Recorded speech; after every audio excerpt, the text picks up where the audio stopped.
Assalamualaikum warahmatullahi wabarakatuh. Saya Sifali Hayati dengan 554012232. Di sini akan menjelaskan mengenai panel statis.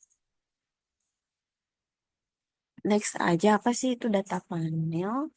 Jadi model analisis panel itu teknis statistika di mana untuk menganalisis data panel secara atau data longitudinal yang mengasumsikan tidak adanya perubahan hubungan variabel dari waktu ke waktu atau dari antar individunya. Jadi model ini tuh fokus pada pola tetapnya tanpa mempertimbangkan efek dinamis atau heterogenitas yang berubah.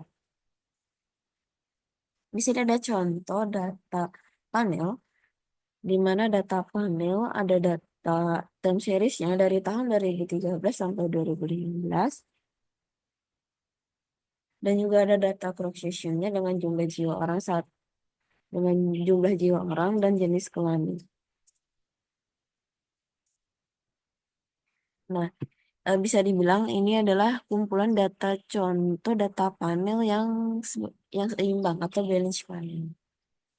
Karena dari setiap orang atau karakteristik pendapatan, usia, dan jenis kelaminnya itu ditentukan setiap tahun penelitiannya. Nah, selanjutnya eh, ada 3 jenis estimasi model. Yang pertama itu fluid model. Biasanya ini model yang paling sederhana di dalam data panel, di mana dia itu gabungan dari berbagai unit yang ada di cross section dan periode waktu tanpa memperhatikan perbedaan spesifik antar unit atau dinamika waktunya. Nah, model ini tuh mengasumsikan bahwa variabel dependennya dan variabel independennya itu sama untuk unit waktu. Sini ada ciri-cirinya.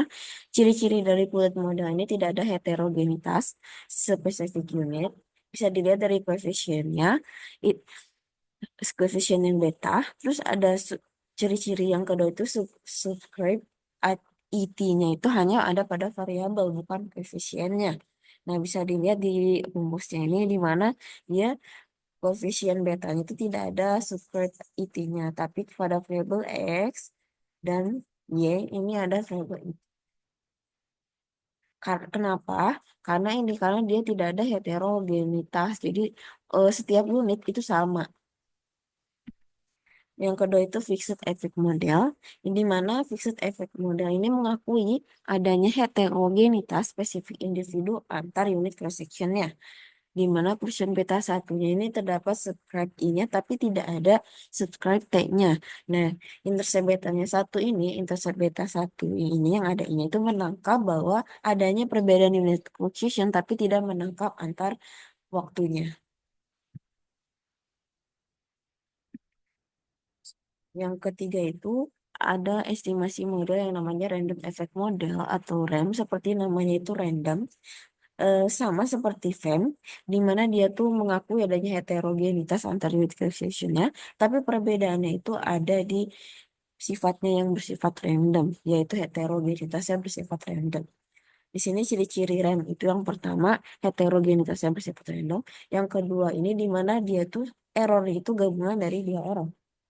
Yang pertama itu error regresi dan juga error individu. Yang RAM ini juga mengasumsikan bahwa tidak ada korelasi antar error dengan variabel independennya. Kalau misalnya ada korelasi, artinya itu lebih baik model yang digunakan adalah RAM karena lebih tepat. Bisa dilihat di model dari RAM ini ada 2 model. Yang pertama itu dari bentuk komponen error, dari komponen error di mana FIT-nya ini gabungan dari 2 error, yaitu error individu dan juga error regresi. Yang kedua itu bentuk untuk intercept randomnya di mana errornya itu digabung oleh data intercept. Nah, apa sih kelebihan data panel? Nah, kelebihan dari data panelnya bisa mengatasi masalah heterogenitas individu ya. Misalnya tadi model FAM dan juga model RAM. Yang kedua itu lebih banyak informasi data dan variabilitas datanya. Karena data panel ini merupakan gabungan dari data cross section juga time series. Yang ketiga itu mempelajari dinamikanya perubahan. Yang keempat, efisiensi estimasinya lebih baik. Dan yang kelima, itu mengatasi masalah data hilang atau missing data. Lalu kekurangan data panel yang pertama itu distorsi pengukuran atau measurement anomaly. bisa aja ada kesalahan dalam memasukkan data karena kan data panel ini data yang cukup kompleks. Jadi bisa aja ada kesalahan ke, apa ya, rentang melakukan pengukuran itu bakal lebih besar daripada hanya kalau hanya cross section saja atau time series saja. Yang kedua itu masalah datanya tidak tersedia atau tidak konsisten yang tadi udah dijelasin. Eh, Ketersediaan datanya itu belum tentu ada semua. Yang ketiga itu masalah autokorelasi dan heteroskedasititas. Yang keempat ini kesulitan dalam pemodelan. Yang terakhir ini biayanya yang cukup besar. Nah, kenapa sih harus pakai data panel nih? Karena yang pertama menggabungkan dimensi waktu dan unit. Data panel kan ini menggabungkan projection dan juga ini ya dimensi time series. Jadi memungkinkan kita untuk melihat perbedaan antar prosectionnya sekaligus mengamati setiap perubahan dalam suatu eh, dari setiap waktunya, dari waktu ke waktunya. Yang kedua itu mengatasi keterbatasan cross section dan time series. Jadi karena kan kalau untuk data cross section yang terbatas tidak bisa menunjukkan perubahan dari ke waktunya, sedangkan time series ini tidak bisa menyembunyikan variasi. Jadi kalau misalnya digabung, ini dapat mengatasi keterbatasan dari kedua jenis data ini. Yang ketiga itu estimasinya lebih akurat dan juga efisien karena data panel ini dengan data panel variasi ini itu akan meningkat jadi estimasi parameternya jadi lebih efisien. Yang keempat ini kemampuan menguji dinamika dan strukturnya ini lebih baik. Siapa sih yang biasa menggunakan data panel ini? Sebenarnya data panel ini bisa digunakan untuk siapapun ya. Contohnya saja ini ada para peneliti ekonomi yang sedang menganalisis pertumbuhan eh, tahunan atau misalnya eh, pertumbuhan di setiap wilayah yang ada di provinsi di Indonesia. Yang kedua ini ahli sosial, yang keempat ini misalnya ada dari bidang kesehatan juga bisa misalnya dampak kebijakan statis terhadap pasiennya. Terus di mana sih biasanya di data panel dilakukan? Data panel ini bisa dilakukan di mana saja ya. Contohnya ini di ekonomi, analisis pengaruh kebijakan fiskal antar negara, pemasaran studi pemasaran atau bisnis juga bisa. Yang yang terakhir juga lingkungan juga bisa misalnya dalam regulasi polusi di berbagai kota. Nah, yang terakhir ini apa sih langkah-langkah untuk melakukan panel statis ini? Yang pertama kita akan spesifikasi modelnya dulu. Pilih model yang terbaik yang mana? Apakah model bullet model atau fixed model atau random effect model? Kita uji eh, uji asumsinya misalnya bisa semuanya kita uji misalnya uji coba untuk mengetahui apakah ada model mana yang terbaik dari eh, common effect model dan juga fixed effect model. Juga kita akan uji LM dan uji Osmo di mana model semua ini itu untuk memilih model yang terbaik yang mana. Selanjutnya kita akan estimasi parameter. Yang terakhir ini interpretasi hasil. Untuk penjelasannya sekian. Untuk selanjutnya saya akan melakukan demonstrasi menggunakan aplikasi RStudio.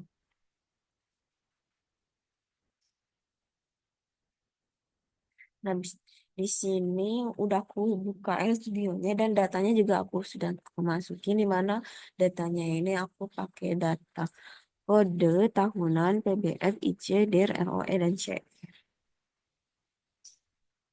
Nah, yang ini cross sectionnya, nah ini tahun seriesnya ya. Nah, yang pertama itu, langkah pertama kita bentuk dulu model regresinya. Di mana variabel Y-nya ini aku pakai yang PBF, sedangkan di variabel X-nya ini IC, D, E, R, O, E, dan C. Jadi model, misalnya teman-teman bisa nulis model, tapi kalau misalnya teman-teman pengen nulis misalnya oh, model OLS, model Excel juga boleh, tapi kalau aku model aja dinamainnya, udah itu kita dimasukin log PBF, log Y-nya, terus garing ini untuk memisahkan Y dan X-nya, log IC ditambah log DR, jadi masukin aja variabel X-nya ditambah-tambahin, kalau aku variabel X-nya itu ada 4. Yang kedua itu kita bakal uji uji build OLS-nya dulu, di mana misalnya kita kasih namanya PLS 1. Nah, ini pakai PLS ini ada di ini ya, ada di package PLM. Hmm. Nah, Ada yang PLM karena kita mau yang ini dulu Bullet OLS atau Common Effect dulu. Jadi di sininya aku lebarin dia modelnya pooling tapi jadi putaran. Nah, jangan lupa jadi teman-teman untuk uji kulit PLS-nya ini, OLS-nya ini maaf. Nah, jadi tulis aja teman-teman PLM, terus model, koma data, masukin datanya ini apa namanya, aku namanya data panel, indeksnya itu nilai C-nya, cross section-nya. Kalau aku kan eh, indeksnya itu proses dan tafsirnya kode sama tahunan. Ini kode sama tahun. Kalau misalnya teman-teman mau diganti, misalnya kode atau ID dengan nama nomor 001, 002 itu juga boleh ya. Itu sesuai dengan data teman-teman masing-masing. Nah, jadi di sini modalnya pooling karena kita bakal uji model kulit dunia dulu. Nah, di mana bisa dilihat bahwa previewnya ini 0,06 ya, lebih kecil dari 0,05. Yang kedua ini baru kita uji fixed effect modelnya. Tinggal diganti aja modelnya ini hidden. Jadi teman-teman copy aja dari atas ini, terus dipaste, terus ganti aja, ganti namanya kan ini karena frame jadi fixed effect model. Jadi misalnya ke sana untuk membedakan dari yang sebelumnya kita kasih nama frame 1. Terus ini modelnya kita ganti jadi hidden. Terus untuk random effect-nya kita juga uji, jangan lupa biar kita tahu nilai-nilainya. Nah, ini juga ini besar ya value-nya 0,05. Kemungkinan kita nggak kemungkinan kita nggak ini ya nggak pas kemungkinan itu bakal nggak pakai model dari random efek modelnya. Nah, udah itu kita bakal uji untuk mana sih model yang terbaiknya. Nah, sebelum itu aku mau ngasih teman-teman package apa aja yang harus dicentang. Itu ada PLM. Tadi kan karena kita kan mau uji setiap estimasi model terbaiknya itu yang mana. LM test ini untuk kita nanti uji asumsi.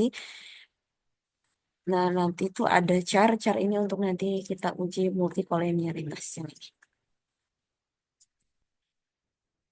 Nah, udah itu kita uji cow dulu untuk mengetahui sih model estimasi yang mana sih common effect model yang baik atau atau risk effect model yang baik. Makanya kita uji rumusnya itu ini aja, tulis aja ketik full test dan masukin PLS satunya sama form satunya yang model PLS-nya sama apa formnya ini yang mana yang baik gitu.